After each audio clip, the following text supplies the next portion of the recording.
The episode opens in the midst of intense chaos, where members of Foreign and Keel are locked in a furious battle. Meanwhile, Mirai stands on the sidelines, trembling with fear and frustration.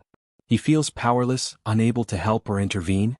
Suddenly, an enemy strikes and Mirai is severely injured, collapsing to the ground in pain. Miss Susakura notices his condition and is visibly shaken but is too occupied in his own battle to offer aid. A particularly ruthless fighter raises an iron rod, preparing to finish Mirai. This moment serves as a flashpoint, prompting a flashback to how the group arrived at this dangerous confrontation. Earlier, Mirai had revealed unsettling details about Keel, a mysterious and notorious team marked by their skeletal dragon logo. Although their exact goals were unclear, rumors suggested deep involvement in criminal activity. "I heard they've done terrible things," Mirai had confessed. Sue and Sakura had reacted with intense anger upon learning what Keel had done to Nagato, a fellow comrade who had been captured and possibly tortured.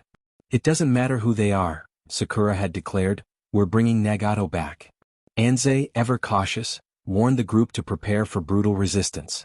"They use weapons. They fight as one. Be careful." With that, the team set out for Keel's hideout, only to find the entrance locked.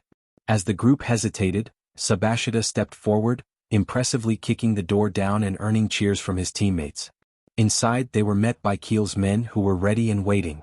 The Keel leader mocked them, sarcastically welcoming Nagato's rescue party, before revealing Nagato's bloodied and battered form. Anze was enraged and prepared to charge, but Sakura held him back, attempting diplomacy first.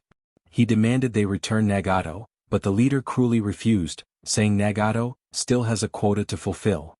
Realizing there would be no peaceful solution, Sakura announced they would take Nagato by force.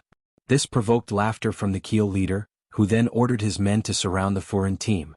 Outnumbered and cornered, some members of foreign panicked. "We thought there would be fewer of them," one of them exclaimed. Sakura, however, stood tall and fearless. "If you're scared, step back," he said. "I'll fight them alone if I have to."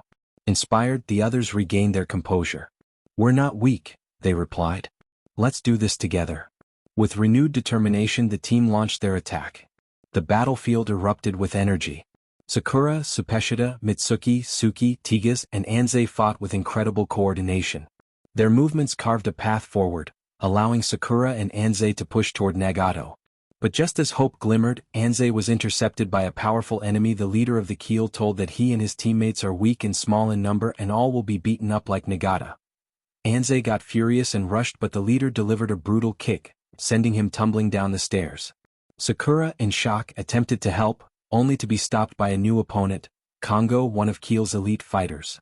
Kongo, wielding a heavy iron rod, relentlessly attacked Sakura, taunting him for only dodging. Simultaneously, other elite Keel fighters, Kurashima, Mogami, Kata, and Tone, emerged and attacked the rest of Foreign's team. Taiga, Kotaro, Kiryu, and Suwa all found themselves struggling against these skilled adversaries. Mocked and pushed back, the Foreign members began to falter. Suwa, trying to protect his friend Mirai, was ridiculed by Tone, who saw his loyalty as weakness. Sakura noticed his friends being overwhelmed and tried to help, but Kongo blocked his path. In a devastating blow, Kongo struck Sakura in the head, leaving him bleeding and dazed. The Keel leader observed the chaos with satisfaction, proud that his elite fighters had neutralized Foreign's strongest members, that he thought that they are such a fools to come right into the trap. Meanwhile, Mirai, watching all this unfold, was gripped by guilt and self-loathing. He believed he had only made things worse. He thought that weak and powerless. But then he remembered Sakura's words, "You are not weak." Then he thought he should something to his group. With newfound courage, Mirai sprang into action, tackling a Keel member to save his comrade. Unfortunately, he was quickly overpowered and beaten down. Just as a fatal strike was about to land, a massive blast shattered the door. Everyone froze as Kaji, a fearsome second-year student, entered with his vice-reps, Inamoto and Kasumi. The atmosphere shifted instantly. Kaji's reputation as an unstoppable force preceded him. The Keel members hesitated in fear. "You messed with the wrong team," Kaji growled. "Foreign protects this town. That includes everyone important to us." Some of Foreign's members doubted his involvement at first, but Kaji silenced them with a fierce glare. "If you hurt one of ours, you hurt all of us." The Keel leader scoffed and ordered his men to fight, but most were too afraid. Then he threatened others as they also end up like Nagato. Forced into battle, the remaining Keel members attacked, but Kaji's team dismantled them effortlessly. Kusumi escorted the injured Nareg to safety while Kaji made his way to the leader, pausing only to rescue Anze along the way. Sakura, still bleeding, shouted that he wanted to fight the leader himself.